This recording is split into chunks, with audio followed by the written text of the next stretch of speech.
Kwanza.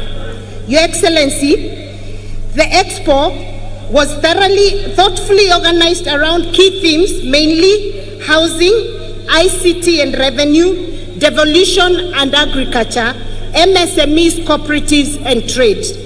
I am delighted to note that you have led from the front in driving these crucial areas. By one, Your Excellency, on housing, you laid the foundation stone of the first phase of Manyata housing scheme, comprising of 100 of the planned 400 units right here in Embu County. We appreciate you, sir, for giving us that opportunity and for planning to do 5,000 houses right here in Embu County.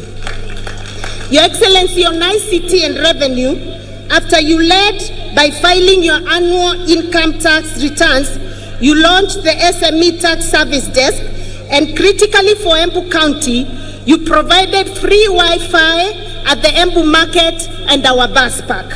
This singular service will close the market information asymmetry gap, which is exploited by brokers and cartels at the expense of the farmer. We appreciate that, sir.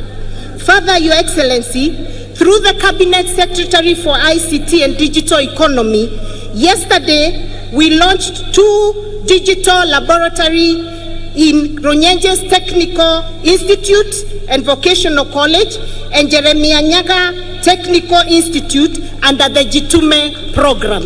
Under that program, Your Excellency, many young people from the county are going to get the exposure of online jobs that we so badly need as a county.